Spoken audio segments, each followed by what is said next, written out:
أعوذ بالله من الشيطان الرجيم بسم الله الرحمن الرحيم শাহ আস্তে হুসাইন বাদশাহ আস্তে হুসাইন দিন আস্তে হুসাইন দিনে পানা আস্তে হুসাইন আমরা সবাই বলি লাব্বাইক ইয়া হুসাইন ইন্নাল্লাহা ওয়া মালাইকাতাহু ইউসাল্লুনা আলান নবী يا أيها الذين آمنوا صلوا عليه وسلموا تسليما اللهم صل على مولانا محمد وعلى آل سيدنا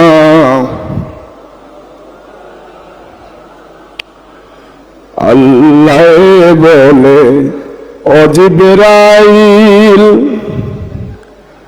বাতাস করো ফাতেমার গায়ে পুত্র সুখে কান্দে ফাতেমায় বাতাসে কি প্রাণ জুড়ায় আল্লাহুম্মা সাল্লি আলা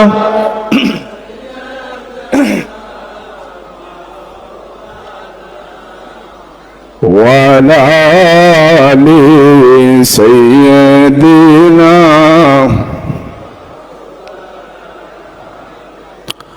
وعلى آل سيدنا مولانا بلغ العلا بكماله كشف الدجى بجماله حسنت جميع خصاله صلوا عليه وآله بطون سب کلمہ پڑھے کافر مسلمان ہو گئے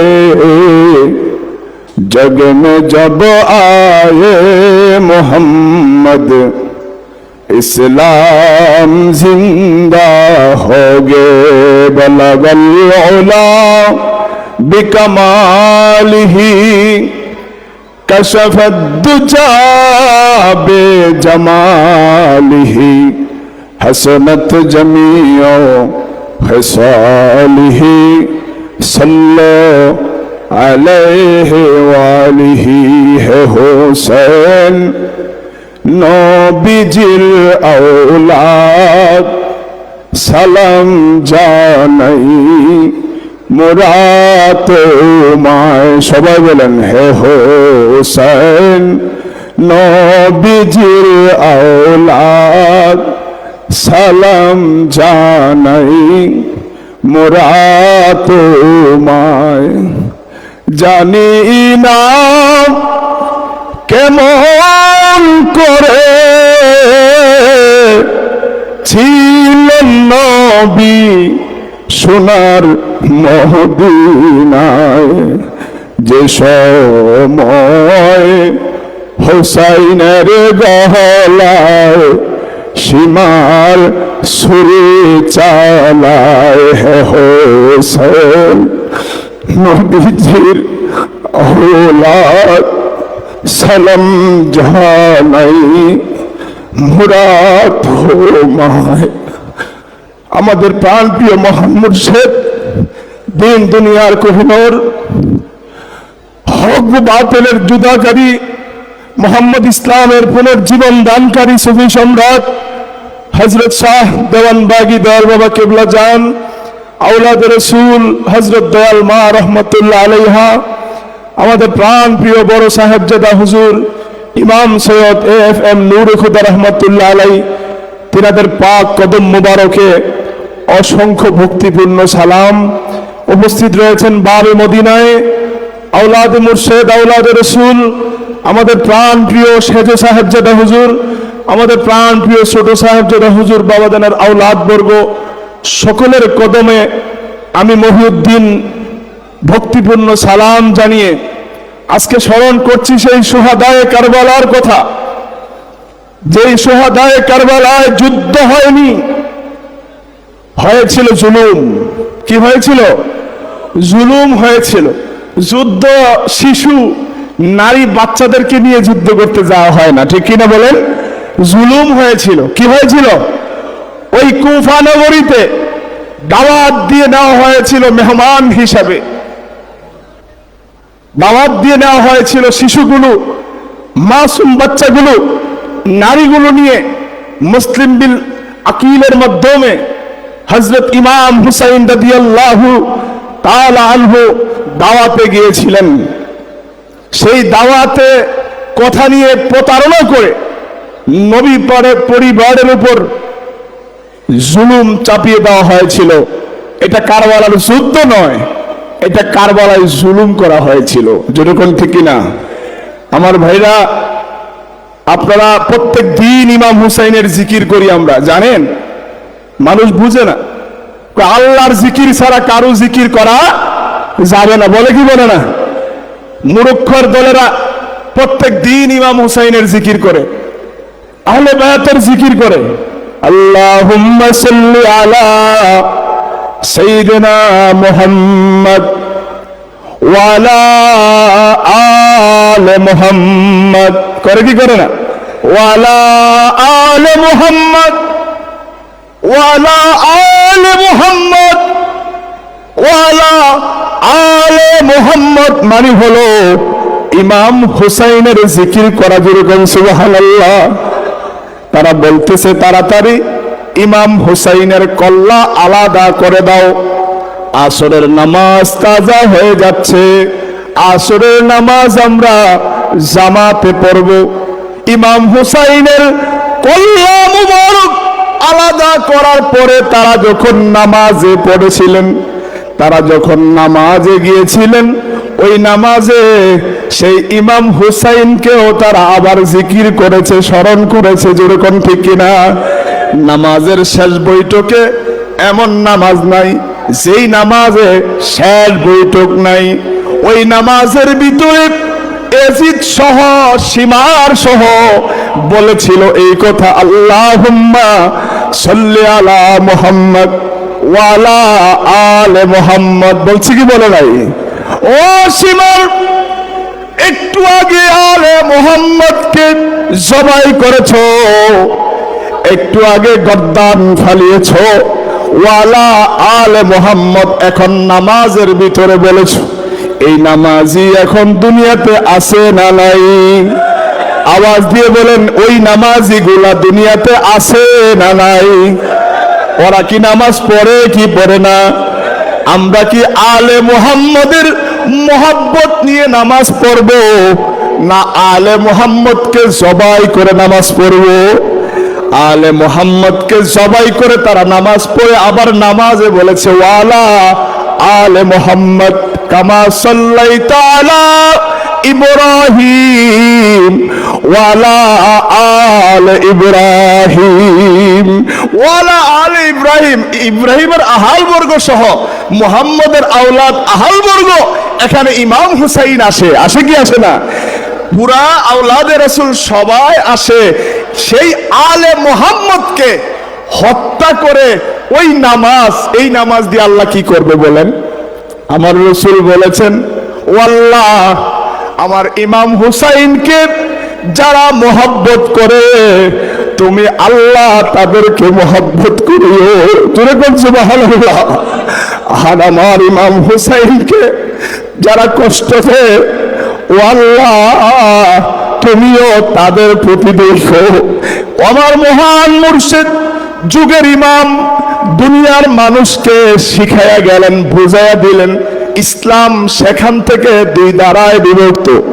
একটারা ওয়ালা আলে মুহাম্মদকে মহাব্বত করে স্মরণ করে, আরেকটারা ওয়ালা আলে মুহাম্মদকে ঘৃণা করে নামাজের মধ্যে বলে। বলে কি বলে না?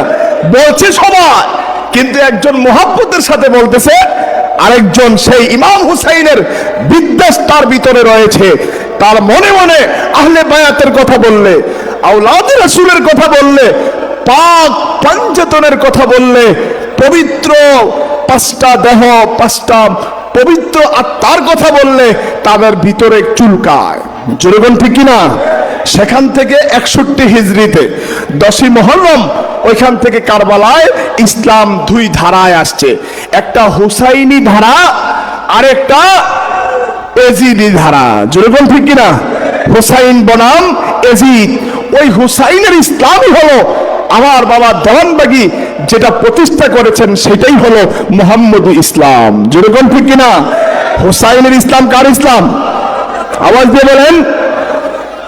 আর এজিদের ইসলাম বুগের ইসলাম, শয়তানের ইসলাম, হিজবুল্লাহ, হিজবুশ শয়তান। পৃথিবীতে দল দুইটা, একটা আল্লাহর দল, একটা শয়তানের দল। একটা হিজবুল্লাহ আল্লাহর দল, ওই আল্লাহর দলটাই হলো আদমের দল, মুসার দল, ঈসার দল, ইব্রাহিমের দল, ইসমাইলের দল। ওই একটা হিজবুল্লাহর দলটাই হলো ইমাম হুসাইনের দল। আর হিজবুশ শয়তানের দলটাই হলো সেই ভুগের, সেই ভুগ বিলাসিকতা, প্রতারণা, জুলুম করা, অত্যাচার করা। দাওয়াত দিয়েছে ইসলাম গ্রহণ করবে, দাওয়াত দিয়েছে কালিমা পড়বে, দাওয়াত দিয়েছে সেখানে আওলাদে রাসূলদেরকে সম্মান করবে, মহব্বত করবে। আর ওই জায়গার যাওয়ার পরে যুদ্ধ চাপায় দেওয়া হয়েছে। যেরকম ঠিক কিনা? আমি গতকালকে রাউজানে আলোচনা করেছিলাম, চট্টগ্রাম রাউজানে। সেখানে দেখি আমার আগে এক পীর সাহেব বলতেছে ইমাম হুসাইন পানি পানি করে শাহাদত বরণ করছে। মানে এই কথাটা শুনলে কেন জানে আমার গায়ে বেশি কষ্ট লাগে। ইমাম হুসাইন পানি পানি করে কি করছে? শাহাদত। মানে একজন পীর সাহেব, ওই এলাকার একজন প্রতিনিধি বা দরবার চালায়, আমি নাম বলতে চাচ্ছি না, বলতেছে ইমাম হুসাইন শাহাদত বরণ করছে পানি পানি করে। আওলাদে রাসূল মানে আবেগে আপ্লুত হয়ে বলুক আর যেভাবে বলুক, সবার সামনে এই কথা প্রচার হচ্ছে, প্রসার হচ্ছে। আমরাও শুনে এসেছি ইমাম হুসাইন পানি পানি পানি পানি করে শাহাদত বরণ করেছে। আমি ইউটিউবের মধ্যে আমার এই আলোচনাটা আপনারা হয়তো শুনেছেন। আসলে ইমাম হুসাইন সীমারের কাছে পানি চায় নাই, চাইছে? বলেন চাইছে? আরে পানি চাইলে জীবন ভিক্ষা চায় না, পানি চাইবো কি লিগা? সীমারের কাছে কি জীবন ভিক্ষা চাইছে? সীমার বুকে পাড়া দিয়ে যখন বসেছে, ইমাম হুসাইন কি বলছে আমাকে ছেড়ে দাও, আমাকে বাঁচাও, আমাকে পানি দাও? এই কথা বলছে? ফুরাত নদী বন্ধ করে দেওয়া হয়েছে আরো 10 দিন আগে। পুরা আওলাদে রাসূলরা সবাই পানির পিপাসিত ছিল, ফুরাত নদীটা পাশে, নদীর পানি বন্ধ করে দেওয়া হয়েছে। নদীর পানি, এত বড় নদী থাকার পরও পানি দেওয়া হয় নাই, কিন্তু কেউ তাদের কাছে পানি চায় না। কার কাছে, কার হাতের পানি খাবে তারা? সুবহানাল্লাহ বলেন। আল্লাহ পাক আর শয়তান, জোরে বলেন। নাপাকের হাত দিয়ে পাকওয়ালায় পানি খাবে? এই হাত দিয়ে পানি খাবে? পানি চায় নাই, পানির তৃষ্ণায় কাতর সবাই, শিশুগুলা সহ, নারীগুলা সহ, কিন্তু তাদের কাছ থেকে পানি চায় নাই। শিশু আলী আসগর, জয়নাল আবদিন, আরো কি যে বলে, আওলাদে রাসূলের সমস্ত পরিবার তাঁবুর ভিতরে, মহিলাগুলো সহ পানির কাতর, কেউ চায় না। এই কারণে আমি শুরুতে হযরত খাজা গরিব নওয়াজ মঈনুদ্দিন চিশতি আজমেরি সঞ্জির রহমাতুল্লাহের বাণীটা আপনাদের সামনে বলেছিলাম। শাহ আস্তে হুসাইন, বাদশাহ আস্তে হুসাইন, দিন আস্তে হুসাইন, দিনে পানা আস্তে হুসাইন, দিনের সাহায্যকারী হুসাইন, দিনের বাদশাহ হুসাইন। ওই গরিবে নওয়াজ খাজা মঈনুদ্দিন চিশতি কি সরাসরি রাসূলের আওলাদ? ওরজ্জাত কেউ, নাতিপতি কেউ? ওই গরিবে নওয়াজ সানজার, ইরাকের সানজার শহর থেকে যখন এই ইন্ডিয়ার রাজস্থান প্রদেশের আজমিরে, সানজার থেকে আজমিরে যখন আসছেন, তিনি এক ঘটি পানির চেয়েছিল ওযু করার জন্য। আর ওই আনা সাগরের মধ্যে সব বড় বড় পুরোহিতরা গোসল করত। ওই পানি সাধারণ কারো জন্য ছোঁয়া, স্পর্শ করা ওদের ধর্ম অনুযায়ী নিষেধ ছিল, আইন অনুযায়ী নিষেধ ছিল। দরবেশ বেটা পানির জন্য এক ঘটি পানি ওযু করবে, পানি দেয় নাই। ওই গরিবে নওয়াজ হুকুম দিয়েছে সাথে সাথে পুরো আনা সাগরের পানি। আনা সাগরটা আমাদের বাবে মদিনার প্রায় 10-12টা সমান হবে। পুরো মতিঝিল এলাকাটা, পুরো মতিঝিল আরো বেশি হবে। এত বড় একটা বড় আমাদের দিঘির মতো আর কি, আমার সাগর বলা হয়, চারিদিকে পাহাড়, এত বড় বিশাল বড় সাগরের পানি লোটার মধ্যে চলে আসছে। কার হুকুমে? বোঝেন নাই মনে হয়। কার হুকুমে? ওই কে জানে বলতেছে আল্লাহর হুকুমে। কার কার? খাজা মঈনুদ্দিন চিশতির হুকুমে সাগরের পানি কোথায় ঢুকছে? একটা লোটার বদনার মধ্যে ঢুকে গেছে।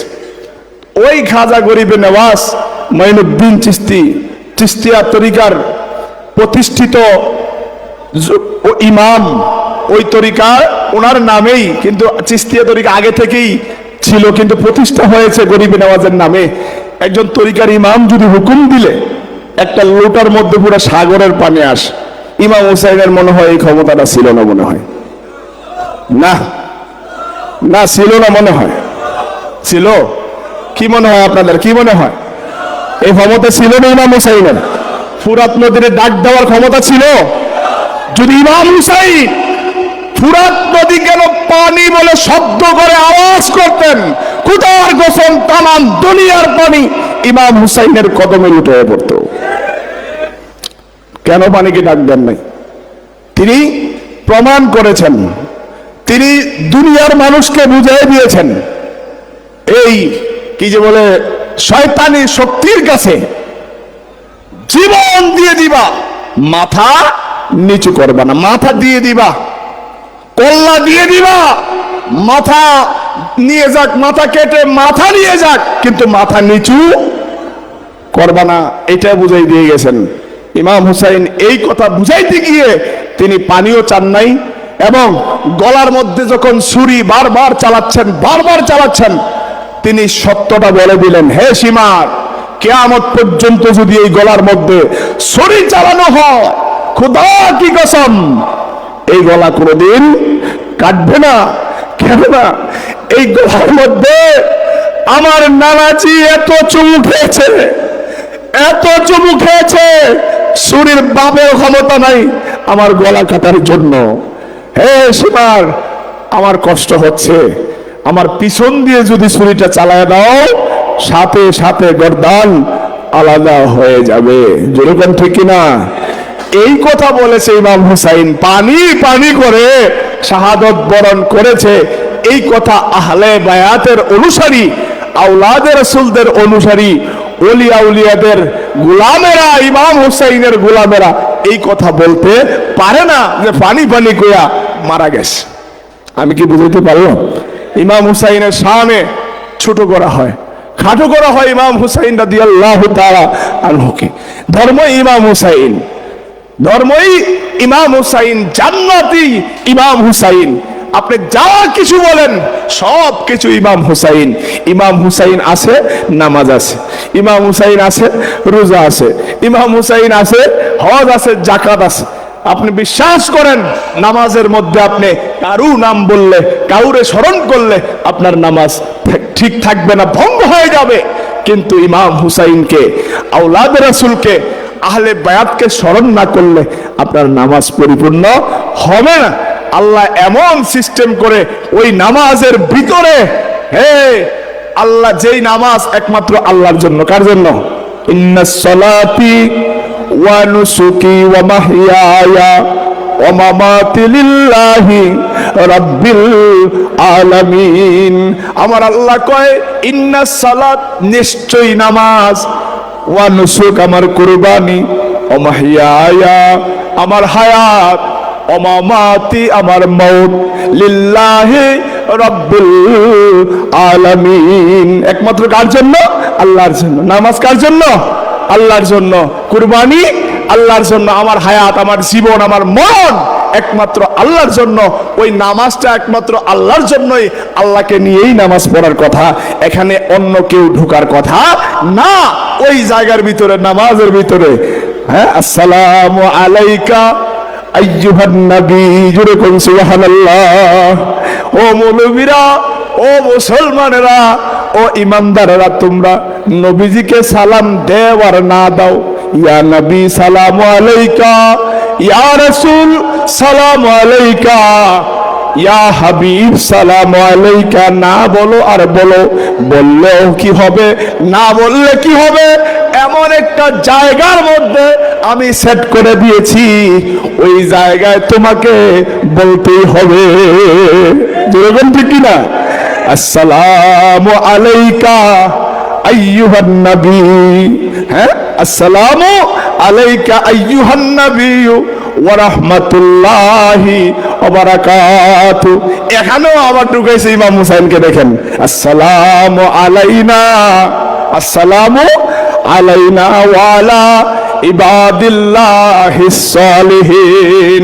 এই জায়গার মধ্যে সালিহিনরা চলে আসে, এই জায়গার মধ্যে ইমাম হুসাইন চলে আসে, আহলে বায়াত চলে আসে, ওই আওলাদে রাসূলুল্লাহ চলে আসে। আপনি যেখানে ইমাম হুসাইনকে ছাড়া, আহলে বায়াতকে ছাড়া, নবী পরিবার ছাড়া আপনি ধর্ম করবেন, এই ধর্ম হবে বানোয়াট। আর নবী পরিবার নিয়ে, ইমাম হুসাইনকে নিয়ে যেই ধর্ম করবেন, এটার নাম মুহাম্মদী ইসলাম। জুড়ে বলেন আলহামদুলিল্লাহ। বাবাজান এই পবিত্র আশুরা মুহররমের 10 তারিখে দেওয়ানবাগ শরীফ প্রতিষ্ঠা করেছেন। জুড়ে বলেন ঠিক না? এবং তিনি স্লোগান দিয়েছেন, সারা দুনিয়ার মানুষকে জানিয়েছেন, আশুরার দিবসে আল্লাহ বসেন আরশ। এবং তৎকালীন সাহস করে সুফি ফাউন্ডেশনের মধ্যে এজিদের বিরুদ্ধে, এজিদের সেই চরিত্রগুলো তুলে ধরার জন্য এজিদের চক্রান্তে মুহাম্মদী ইসলাম নামক একটি কিতাব রচনা করেছেন। যেরকম ঠিক কিনা? এই এজিদের চক্রান্তে হুসাইনি ইসলাম, এই এজিদের চক্রান্তে মুহাম্মদী ইসলাম, এই এজিদের চক্রান্তে আহলে বায়াতের ইসলাম, এই এজিদের চক্রান্তে আমার আল্লাহর সত্যের ইসলাম কিভাবে চূর্ণ বিচূর্ণ হয়ে গেছে, বাবাজান কেবলা রহমতুল্লাহ আলাই তিনি দয়া করে এই এজিদের চক্রান্তে মুহাম্মদী ইসলামের বইয়ের মাধ্যমে সারা জগৎবাসীকে জানানোর চেষ্টা করেছেন। প্রিয় হাজিরিন, আজকের এই মুহররম মাসের, আজকের এই আশুরার মাহফিলে, সম্মেলনে যারা দূর দূরান্ত থেকে আসছেন, আমরা মিলাদুন নবী আসতেছে আমাদের সামনে 2 মাস পরে, ঠিক না? মিলাদুন নবী কম বেশ বিভিন্ন দরবারে, বিভিন্ন জায়গায় খুব ভালোভাবে চলতেছে, যেরকম ঠিক না? কিন্তু আশুরাটা নিয়ে এখনো ভয়। যদি শিয়া কয়, কি কয়? যদি শিয়া কয়, আরে কি যে বলে, গাদিরে খুম মান কুনতু মাওলাহু ফাহাজা আলিয়ুন মাওলা। যেদিন আল্লাহর রাসূল মাওলা আলীকে বেলায়েত দান করেছেন, হ্যাঁ, এই 18ই জিলহজ, এই জিলহজ মাসের 18 তারিখ, যেই দিন মাওলা আলীকে খেলাফত এবং বেলায়েত মাওলা হিসাবে ঘোষণা করেছেন, ওই কথাটা বলতে মানুষ অনেকে ভয় পায়। যদি শিয়া হয়ে যায়, আবার কেউ যদি শিয়া কয়, 18 জিলহজে অনেকে গাদিরে খুম কি জানেও না। আর ওই দিনই আল্লাহর রাসূল মাওলা আলীর হাত মুবারক উঁচু করে সবার সামনে ওই গাদিরে খুম নামক জলাশয়ের মাঝখানে মক্কা থেকে মদিনার দিকে যাওয়ার পথে আবার একত্রিত করে 18 তারিখে এই কথাটা বলার বাকি ছিল, সবাইকে আবার একত্রিত করো, তো আমি যার মাওলা, আলীও তোমাদের মাওলা। এই কথা ওই দিন আল্লাহর রাসূল মাওলা আলীকে বেলায়েত প্রদান করে বেলায়েতের গভর্নর শাহেনশাহে বেলায়েত মাওলা আলী কাররামুল্লাহ ওয়াজহাহুকে এই বেলায়েতের ক্ষমতা দায়িত্ব দিয়েছেন। বেলায়েতের প্রথম খলিফা হলো মাওলা আলী, আর রাষ্ট্রের প্রথম খলিফা হলো হযরত আবু বকর সিদ্দিক। আমি কি বুঝাইতে পারলাম? রাষ্ট্রীয় খলিফা হযরত আবু বকর সিদ্দিক রাদিয়াল্লাহু তাআলা আনহু, এবং বেলায়েতের প্রথম খলিফা, বেলায়েতের দরজা, আনা মদিনাতুল ইলমে ওয়া আলীজুন বাবুহা, মদিনার ইলমের শহর, আমার রাসূল আলী হলো তার দরজা, আলী হলো বেলায়েতের প্রথম খলিফা। আল্লাহ পাক আমাদেরকে এই পবিত্র মুহররম মাস থেকে, কারবালার মাস থেকে আহলে বায়াতের মহব্বত, আওলাদে রাসূলদের মহব্বত, আমার রাসূল পাকের মহব্বত এবং হুসাইনি ইসলাম আর এজিদি ইসলাম, এই সঠিক ধারণাটা আমাদেরকে বোঝার তৌফিক দান করুক। আমাদের এই আরজি মহান মুর্শিদের কদমে, মহান মাওলার কদমে, দয়াল রাসূল পাক সাল্লাল্লাহু আলাইহি ওয়াসাল্লামের কদমে শেষ পর্যায়ে আমি আজকে সেই কারবালার ইমাম হুসাইন সহ নবী পরিবার 72 জনকে স্মরণ করে, তিনাদের প্রতি শ্রদ্ধা যাপন করে, তিনাদের প্রতি ইসলামের, মুসলমানদের দেশের পক্ষ থেকে, আমরা সমস্ত উম্মতে মুহাম্মদের পক্ষ থেকে কৃতজ্ঞতা প্রকাশ করে আমার ভুল বেয়াদবি, আমার প্রাণ প্রিয় মুর্শিদের কদম মোবারকে ক্ষমা চেয়ে আমি বিদায় নিচ্ছি। আসসালামু আলাইকুম ওয়া রাহমাতুল্লাহি ওয়া বারাকাতুহু। সম্মানিত আশিক